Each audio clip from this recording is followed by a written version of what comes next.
तो जैसा कि लास्ट एपिसोड में हमने देखा था कि ज़ीशुआन सोर्ड के बैकलैश की वजह से एल्डर डाओ जुआन काफी ज्यादा बदल चुके और अगर वो खुद को संभाल नहीं पाए तो किंगमेंग सेक्ट पर मुसीबतों का पहाड़ टूट सकता था। वहीं दूसरी तरफ ज़्याओफान भी ब्लड डिवावरिंग ऑर्ब के बैकलैश की वजह से मौत के कगार पर है। तो टियानिया टेम्पल के मॉन्क्स उसकी इवल ऑरा को सप्रेस करने की कोशिश करने लगे। यहाँ पर ज़्याओफान की ऑरा लॉर्ड बुद्धा की प्योर एनर्जी का मुकाबला कर रही थी, मगर ज़्याओफान ने उस इवल एनर्जी के सामने घुटने टेकने के लिए मना कर दिया।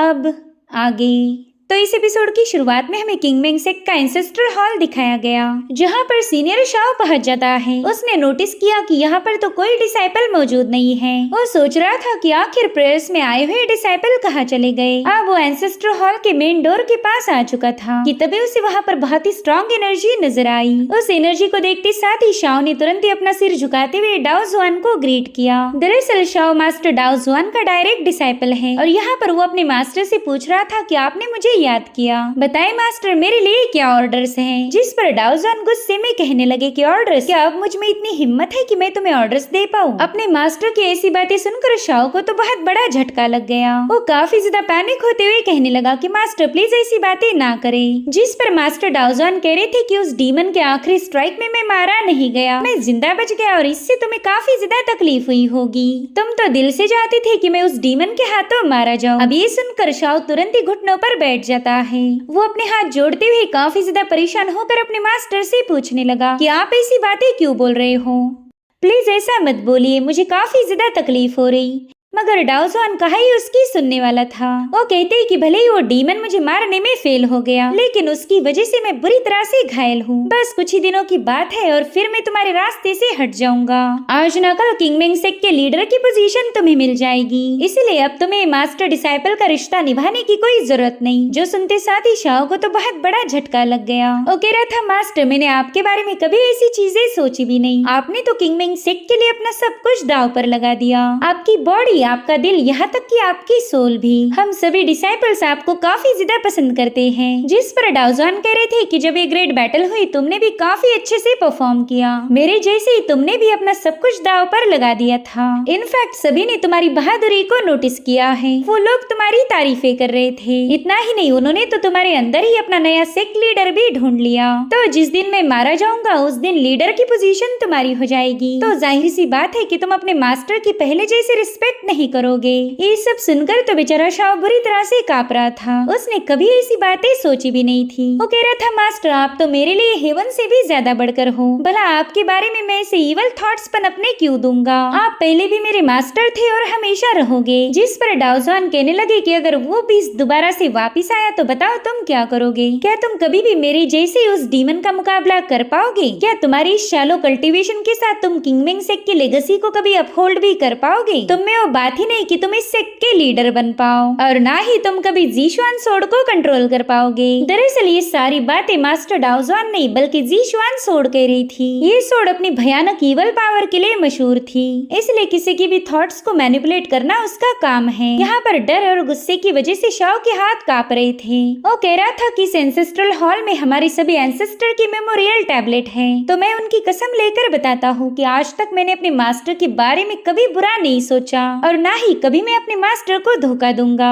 अगर कभी भी मेरे दिमाग में ऐसे बुरे ख्याल आए हो तो अभी इसी वक्त मुझ पर थंडर से अटैक होगा। दरअसल शाओ ने ये रिक्वेस्ट अपने एंसेस्टर से की थी जो कि उसके मन को पढ़ सकते हैं। वो कह रहा था कि आप मुझ पर हजारों लाखों तलवारों से हमला कीजिए। अगर मैंने अपने मास्टर को धोखा देने का कभी सोचा भी होगा तो मुझे जीने का कोई हक नहीं और ना ही मैं उनका डिसाइपल बनने के लायक हूँ। मगर शाओ ने कभी ऐसा सोचा ही नहीं था, इसलिए एंसेस्ट्रल हॉल की कैंडल्स अचानक से ही लिट हो गई। ज़ीशुआन सोर्ड ने उस पर जो तूफान उठाया था वो अचानक से शांत हो गया। साथ ही वो देखता है कि मास्टर डाओ जुआन काफी तेजी के साथ उसकी तरफ आगे बढ़ रहे हैं और फिर मास्टर डाओ जुआन ने अपना हाथ उसकी तरफ आगे बढ़ाया, उसे मारने के लिए नहीं बल्कि उसे सहारा देने के लिए। वो उससे कहते हैं मेरे बच्चे मैं तुम पर चिल्लाना नहीं चाहता था, पता नहीं मुझे अचानक से क्या हो गया, इसलिए मैं चाहता हूँ कि तुम थोड़ा सा केयरफुल रहो। साथ ही साथ तुम्हें अपनी कल्टीवेशन पर भी ध्यान देना होगा। आगे चलकर तुम्हें किंगमेंग के सेक्ट लीडर की ग्रेट रिस्पॉन्सिबिलिटी को संभालना है। खैर मैंने जो कुछ भी कहा उसे भूल जाओ, मैं अपने दिल से बात नहीं कर रहा था। बस याद रखो तुम्हें कल्टीवेशन की ऊंचाइयों को छूना है ताकि तुम किंगमेंग सेक्ट की लेगेसी को अपहोल्ड कर सको। खैर अब तुम यहाँ से जा सकते हो, कुछ देर के लिए मुझे अकेला छोड़ दो, मैं किसी चीज के बारे में सोच रहा हूँ।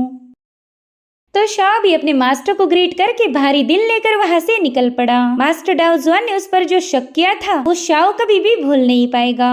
इधर डाओजुआन खुद से ही कहने लगे कि मुझे इस बारे में काफी अच्छे से सोचना पड़ेगा। अब वो किस चीज की बात कर रहे हैं ये हमें फिलहाल तो बताया नहीं गया। तो अब ये सीन यहीं पर कट होकर हम डीमन किंग को देख पाते हैं, जो कि 3 दिनों का लंबा सफर तय करके होली सेक्ट के इलाके में पहुंच गया था। यहाँ पर शाओजिंग अपनी इवल इन पावर का यूज करते हुए वहाँ के रेत के तूफान को हटा रहा था। डीमन किंग उस लोकेशन को देखते हुए कहने लगे कि अच्छा ये है होली सेक्ट का नेदर एबिस, जिस पर जीक्यू ने बताने लगी कि जब पहली बार नेदर एबिस ओपन हुआ था तब उसने अर्थ एंड हेवन को पूरी तरह से ट्रांसफॉर्म कर दिया। इस एबिस की पूरी तरह से ओपन होने तक थंडर कभी रुका ही नहीं, साथ ही साथ दुनिया में तबाही का मंजर था। सभी पावरफुल कल्टीवेटर्स इस नेदर एबिस को हथियाना चाहते थे, तो उन्होंने यहाँ पर बैटल करते हुए इस सीक्रेट ग्राउंड को पूरी तरह से डिस्ट्रॉय कर दिया। उस डिस्ट्रक्शन की वजह से नेदर एबिस की दोबारा से रीओपन होने के चांसेस कम है, लेकिन हम अपनी तरफ से पूरी कोशिश करेंगे। और उतने में अचानक से वहाँ पर काफी तेज हवाएं बहने लगी, जो देख शाओजिंग कह रहा था कि यहाँ पर काफी कुछ बदलने वाला है। ऐसा लग रहा है कि 9 हेवन से थंडर इमर्ज होगी। अगर आप आसमान को देखो तो आपको इसमें कई सारे बदलाव नजर आएंगे, और ये सभी तो नेदर एबिस के ओपन होने के इशारे हैं। साथ ही ऐसा माहौल तब अपीयर होता है जब ज़ुलोंग ड्रैगन अवेकन होगा। डीमन किंग को भी उसकी बातों पर पूरा यकीन था। वो कहता है कि यहाँ पर उठने वाला रेत का तूफान काफी ज्यादा अजीब है। ऐसा लगता है कि इस तूफान में शामिल रेत किसी दूसरी दुनिया से यहाँ आई हो। दरअसल यही रेत नेदर वर्ल्ड के साथ हमारी पाथ को अलाइन करेगी। शाओजिंग भी कुदरत के इस इशारे को देखकर काफी ज्यादा खुश हो गया। वो कह रहा था कि नेदर एबिस की पावर अभी भी वहीं पर मौजूद है। जब कुदरत के सारे ओमेन्स एक साथ गैदर होंगे तब दिन और रात अचानक से रिवर्स हो जाएंगे, जिसके बाद वो बंदा अपनी इन पावर का यूज करते हुए वहाँ की जमीन पर अटैक कर देता है। वो डीमन किंग को बताता है कि अब आप इस नेदर एबिस की पावर का यूज कर सकते हो। आपको अपने 2 डिवाइन स्पिरिचुअल बीस्ट और ड्रैगन सबड्यूइंग कोल्ड्रन को एज ए मीडियम यूज करना होगा, और फिर मुझे पूरा यकीन है कि आपको ज़ुलोंग ड्रैगन का लोकेशन मिल जाएगा। अब ये सीन यहीं पर कट होकर हमें टियानिन वैली दिखाई गई, जहाँ पर ज़ाफान अपनी इवल पावर को सप्रेस करने में लगा हुआ था। उतने में ही ज़ाफान की बॉडी से बहुत ही स्ट्रॉन्ग एनर्जी रिलीज होने लगी, जिसकी एनर्जी फ्लक्चुएशन देखकर तो मास्टर पुजिंग भी हैरान थे। अब यहाँ पर हमें ज़ाफान का बुद्धिज्म का फॉर्म दिखाया जाता है, जो कि कई सारे गोल्डन रूइंस में लिपटा हुआ था, जो कि ज़ाफान को बता रहा था कि तुम अपनी स्ट्रॉन्ग विल पावर का यूज करते हुए किसी भी डिल्यूजन को ब्रेक कर सकते हो। जब तुम इस संसार की सभी जंजीरों को तोड़ोगे तभी तुम्हें असली आजादी मिलेगी। तुम हेवन, अर्थ एंड सभी लिविंग बीइंग्स को देख पाओगे। यहाँ पर ज़ाफान के बुद्धिज्म के फॉर्म ने बुद्धा का एक धर्मा फॉर्म भी क्रिएट कर लिया था, जिसके बाद हमें ज़ाफान के टाओइज्म वाला फॉर्म दिखाया जाता है, जो कि बुद्धा फॉर्म से कह रहा था कि शांति के रास्ते पर कुछ नहीं रखा, परम सत्य की राह पर चलने के लिए तुम्हें अपनी तलवार का यूज करना ही पड़ेगा। अब यहाँ पर ज़ाफान के टाओइज्म वाले फॉर्म ने अपनी कई सारी सोर्ड्स का यूज करते हुए उस बुद्धा फॉर्म पर अटैक कर दिया। वेल, ये दोनों कल्टीवेशन टेक्निक एक दूसरे के खिलाफ है, तो इन दोनों के दरमियान जंग होना जायज था। अब बुद्धिज्म के फॉर्म पर अटैक करने की वजह से ज़ाफान का वो फॉर्म टाओइज्म के साथ भिड़ गया। उसने अपनी डिवाइन पंच का यूज करते हुए टाओइज्म की तलवार पर अटैक कर दिया था, जो देखते साथ ही उस फॉर्म ने भी अपनी मल्टीपल सोर्ड को समन करते हुए ज़ाफान के बुद्धिज्म वाले फॉर्म पर अटैक कर दिया। यहाँ पर ज़ाफान एक गोल्डन बेल के सहारे खुद को बचा रहा था। अभी दोनों फॉर्म एक दूसरे पर एक बार फिर से हमला करने के लिए आगे बढ़ चुके थे, लेकिन तभी वहाँ पर ज़ाफान का तीसरा फॉर्म पहुंच गया। उसने इन दोनों के अटैक को अपनी पावर की मदद से रोक लिया। वो कह रहा था कि किसी भी कल्टीवेशन पाथ में कोई सच्चाई नहीं, बुद्धा की पाथ एक इल्यूजन है, वहीं पर टाओइस्ट पाथ का कल्टीवेशन करना हेवन के खिलाफ है। तुम कल्टीवेशन में प्रोग्रेस करते हुए हेवन की विल पर स्पाई करते हो, मगर फिर भी तुम दोनों को ये लग रहा था कि तुम्हारी पाथ काफी ज्यादा महान है। अगर इस दुनिया में कोई सच्ची पाथ है तो वो है डिमोनिक पाथ, जिसका फॉलोवर मैं हूँ, और तुम दोनों मेरे सामने कुछ भी नहीं। सो यहाँ पर ज़ाफान ने तीनों कल्टीवेशन पाथ को मास्टर किया है, और इसीलिए इन तीनों के आपस में क्लैशेस होने लगे। हर एक पाथ दूसरी पाथ को नीचा दिखाते हुए खुद को साबित करना चाहती थी, जिसके चलते वहाँ पर काफी स्ट्रॉन्ग डिमोनिक एनर्जी रिलीज होने लगती है। वो एनर्जी इतनी ज्यादा स्ट्रॉन्ग थी कि टियानिन टेम्पल के मॉन्क्स को उससे तकलीफ होने लगी। हालांकि मास्टर पुजिंग पीछे हटने के लिए तैयार नहीं थे। वो अपने डिसाइपल से कह रहे थे कि तुम्हें घबराने की कोई जरूरत नहीं, तुम सब मिलकर वज्रा डीमन सबड्यूइंग फॉर्मेशन को रीइंफोर्स करो। उनके ऑर्डर्स मिलते साथ ही इन सभी डिसाइपल्स ने अपनी बची कुची पावर्स को दांव पर लगा दिया। उन्हें इस वज्रा डीमन सबड्यूइंग फॉर्मेशन को ब्रेक होने से बचाना था, तो उन सभी लोगों ने अपनी स्पिरिचुअल पावर का यूज करते हुए गोल्डन जंजीरें समन कर ली, जो कि उस फॉर्मेशन को कोलैप्स होने से बचा रही थी। वहीं पर फॉर्मेशन के अंदर ज़ाफान इन तीनों कल्टीवेशन पावर की वजह से बुरी तरह से घायल था। उसने आज तक कभी भी इतनी इमेंस पेन को सहन नहीं किया था। साथ ही साथ मास्टर पुजिंग ज़ियाफान को केयरफुली ऑब्जर्व कर रहे थे। वो कहते कि ज़ियाफान का खुद पर का कंट्रोल खोने लगा है, मगर ज़ियाफान पूरी तरह से आउट ऑफ कंट्रोल हो जाए इससे पहले मास्टर पुजिंग उसकी मदद करने के लिए वहाँ पर पहुँच गए। वो अपनी बुद्धिज्म की पावर का यूज करते हुए ज़ियाफान को सप्रेस करने की कोशिश करते हैं ताकि ज़ियाफान की इवल पावर चाहकर भी उसकी बॉडी पर हावी ना हो पाए। अगर ऐसा हुआ तो इन मॉन्क्स की पूरी मेहनत पर पानी फिर जाएगा। मास्टर उसे बता रही थी कि तुम्हें अपने ट्रू ओरिजिन को संभालना होगा, उसे पूरे दिल से एक्सेप्ट करो। तुम किसी भी डिमोनिक ओरिजिन से बिलोंग नहीं करते। इसलिए ज़ियाफान भी मास्टर की हर एक इंस्ट्रक्शन को फॉलो करने लगा, जिसके बाद हमें ज़ियाफान के माइंड स्पेस का सीन दिखाया जाता है, जहाँ पर ज़ियाफान के डिमोनिक फॉर्म ने बुद्धिज्म और टाओइज्म के दोनों फॉर्म को पीछे पुश कर दिया था। वो अपनी पावर्स का शो ऑफ करते हुए कहने लगा कि मेरे डिमोनिक ब्लेड में इतनी ताकत है कि तुम्हारी हेवंस को स्प्लिट करके रख दे। तुम में से कोई भी मेरी इवल एनर्जी के सामने टिक नहीं पाएगा। तुम दोनों की कल्टीवेशन पाथ बस एक छलावा है, सच्चाई तो मैं हूँ। यहाँ पर ज़ियाफान को उसकी डिमोनिक फॉर्म की बढ़ती हुई ताकत की वजह से काफी ज्यादा तकलीफ होने लगी, मगर फिर भी ज़ियाफान इन तीनों कल्टीवेशन पाथ को आपस में मर्ज करने की कोशिश करता है, जिसके चलते उसकी बॉडी से तीनों कल्टीवेशन पाथ के लाइंसेस बाहर निकलने लगे। और ज़ियाफान को तो तकलीफ दे ही रहे थे, मगर उन्होंने मास्टर पुजिंग को भी नहीं छोड़ा। मास्टर पुजिंग पर भी तीनों कल्टीवेशन पाथ के ढेर सारे अटैक हो गए और फिर एक जोरदार ब्लास्ट के साथ मास्टर को काफी पीछे पुश किया जाता है। वो हैरान होकर बता रहे थे कि बुद्धिज्म, टाओइज्म और डिमोनिज्म ये तीनों टेक्निक आपस में काफी ज्यादा फाइट कर रही है। हमारी मॉर्टल बॉडी तो इनके सामने जरा देर भी टिक नहीं पाएगी। और फिर वहाँ मौजूद तीनों कल्टीवेशन की पावर ने मास्टर पुजिंग को पीछे हटने पर मजबूर कर दिया। वो तीनों वेज बिल्कुल नहीं चाहते थे कि कोई भी ज़ियाफान और उनके दरमियान इंटरफेयर करे। उतने में ही जेड वॉल से काफी स्ट्रॉन्ग एनर्जी रिलीज होने लगती है। अब हम देख पाते हैं कि जेड वॉल में काफी सारी दरारें पड़ गई, जिसमें से बहुत ही स्ट्रॉन्ग गोल्डन एनर्जी रिलीज होकर उस दीवार से कुछ स्पेल बाहर निकलने लगे। ज़ियाफान तो इन स्पेल्स को देखते ही समझ गया कि ये तो हेवनली स्क्रिप्चर का 4th वॉल्यूम है। ये सब देखकर तो मास्टर पुजिंग के भी होश उड़ गए। उन्होंने कभी सपने में भी नहीं सोचा था कि जेड वॉल के अंदर हेवनली स्क्रिप्चर होगा। दरअसल हेवनली स्क्रिप्चर एक एंशिएंट बुक है, जिसमें कई सारी एंशिएंट टेक्निक का जिक्र किया गया था। और अब हम ज़ियाफान को देख पाते हैं, जो कि तीनों कल्टीवेशन पाथ को कंट्रोल करने के काफी ज्यादा करीब था। अब ये सीन यहीं पर कट होकर हमें नेदर एबिस दिखाई गई, जहाँ पर डीमन किंग के फॉलोअर्स अपनी पावर का इस्तेमाल करते हुए ग्रेट फॉर्मेशन को एक्टिवेट कर चुके।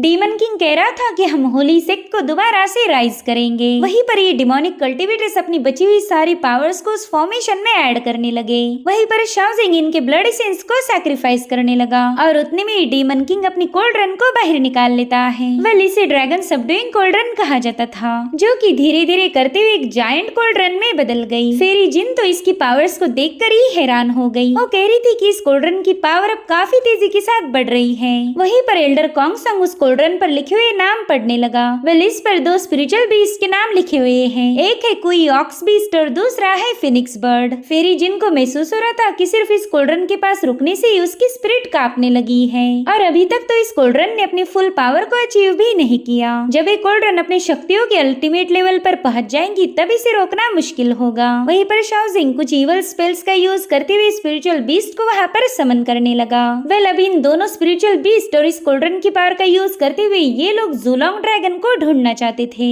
अब ये सीन यहीं पर कट होकर हम दोबारा से ज़ियाफान को देख पाते हैं। जेड वॉल से रिलीज होने वाला हेवनली स्क्रिप्चर सीधे ज़ियाफान की तरफ आगे बढ़ रहा था। साथ ही ज़ियाफान कहने लगा कि बुद्धा चाहते हैं मैं सभी चीजों का त्याग करूं। टाओइज्म चाहता है कि मैं हेवन की मर्जी के खिलाफ ना जाऊं। मैंने हेवन की विल को फॉलो करना चाहिए। और वहीं पर डिमोनिक पाथ चाहती है कि मैं अपनी मन मर्जी चलाऊं। मुझे किसी से डरने की कोई जरूरत नहीं, ना हेवन से और ना अर्थ से। सो ये है मेरे तीनों कल्टीवेशन पाथ की टीचिंग। अब यहाँ पर ज़ियाफान अपना हाथ आगे बढ़ाते हुए उस हेवनली स्क्रिप्चर को टच करने की कोशिश कर रहा था। वो खुद से ही कहने लगा कि मैं इस दुनिया की किसी भी पाथ को फॉलो नहीं करता। बुद्धिज्म, टाओइज्म और डिमोनिज्म ये तीनों भी मेरी पाथ नहीं है। और फिर जैसे ही ज़ियाफान ने हेवनली स्क्रिप्चर को टच किया, वहाँ पर गोल्डन एनर्जी का एक बहुत बड़ा एक्सप्लोजन हुआ। यहाँ पर हमें हमें ज़्याफान के तीनों कल्टीवेशन फॉर्म दिखाए गए जो कि ज़्याफान का फैसला सुनने के लिए बेकरार थे। उन सभी को ये लग रहा था कि हमें ही ज़्याफान ने चुनना चाहिए, लेकिन ज़्याफान कह रहा था कि मेरा तो रास्ता ही अलग है, मैं उसी बात पर चलूंगा जो मैंने खुद बनाई हो।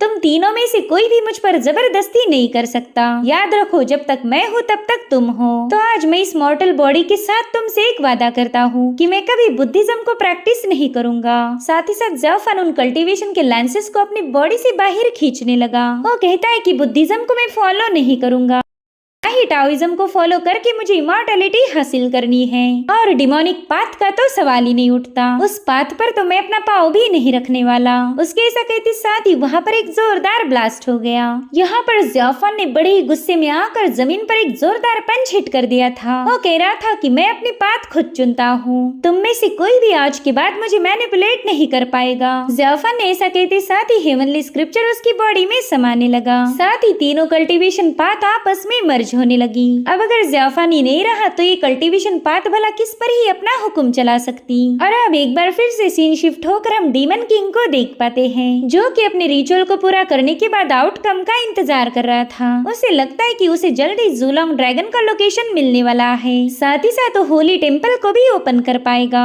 मगर अचानक से उन्होंने सेटअप किया हुआ फॉर्मेशन ब्रेक होना शुरू हो गया। उनके स्पिरिचुअल बीस्ट पर भी अटैक हो रहे थे। अब ये नजारा देखकर सभी डिमोनिक कल्टीवेटर काफी ज्यादा पैनिक हो गए। साथ ही साथ आसमान में उन्हें एक सील अपीयर होता हुआ नजर आने लगा। दरअसल ये एंसेस्टर ने लगाया हुआ एक किस्म का रेस्ट्रिक्शन है, और ये रेस्ट्रिक्शन इतना ज्यादा स्ट्रॉन्ग था कि डीमन किंग भी इसे देखकर हैरान हो गया। वो कह रहे थे कि जिसने भी ये रेस्ट्रिक्शन सेटअप किया वो कल्टीवेशन के प्रोफाउंड लेवल पर जा चुका होगा, और उतने में उस रेस्ट्रिक्शन से रिलीज होने वाली एनर्जी ने इनकी स्पिरिचुअल बीस्ट पर अटैक कर दिया। साथ ही साथ वो मिस्टीरियस पावर इन्हें भी तबाह करना चाहती थी, लेकिन डीमन किंग ने अपने डिफेंसिव पावर का यूज करते हुए उसे रोक लिया। वो कह रहा था कि चाहे ये सील किसी भी महान कल्टीवेटर ने ही सेटअप क्यों ना किया हो, वो कभी मुझे रोक नहीं पाएगा। और अब जैसे उन्होंने उस एनर्जी को ब्लॉक किया, वहाँ मौजूद फॉर्मेशन दोबारा से जुड़ने लगा। डीमन किंग को नेदर एबिस की पावर का दोबारा से एक्सेस मिल चुका था। वहीं पर शाओजेंग ने भी अपनी इन ईवल पावर का यूज करते हुए इस फॉर्मेशन को और ज्यादा स्ट्रॉन्ग बना दिया।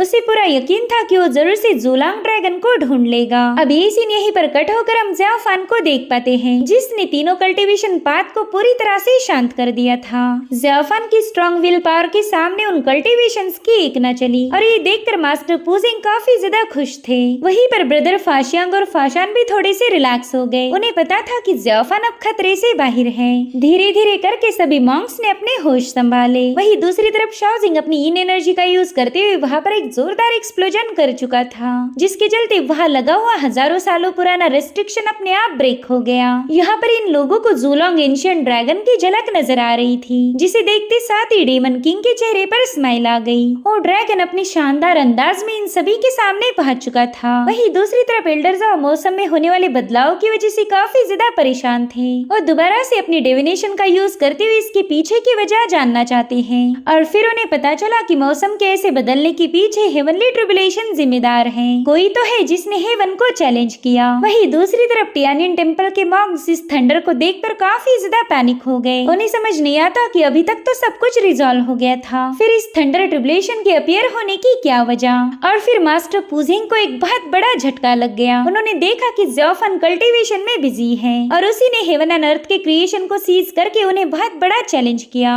और ज़्याफान की इसी हरकत की वजह से heavenly punishment thunder tribulation trigger हुआ था। यहाँ पर हम देख पाते हैं कि 9 हेवंस अपनी थंडर पनिशमेंट से ज़्याफान पर अटैक कर रहे हैं। ज़्याफान ने अपने आसपास जो शील्ड बनाई थी वो अपने आप ब्रेक हो गई, क्योंकि उस शील्ड में भी इतनी ताकत नहीं थी कि 9 हेवंस के कहर को झेल पाए। और फिर वहाँ पर एक जोरदार एक्सप्लोजन होकर काफी स्ट्रॉन्ग स्पिरिचुअल एनर्जी पूरी वैली में फैलने लगी। इसका सीधा मतलब ये है कि ज़्याफान की मुश्किलें अभी भी खत्म होने का नाम नहीं ले रही थी। उसने अर्थ एंड हेवन के खिलाफ जाकर अपना एक रास्ता चुना था, तो इसी वजह से हेवन उसे पनिश कर रहा था। और इसी के साथ एपिसोड यहीं पर एंड हो जाता है। Thank you so much for watching. Bye bye, take care.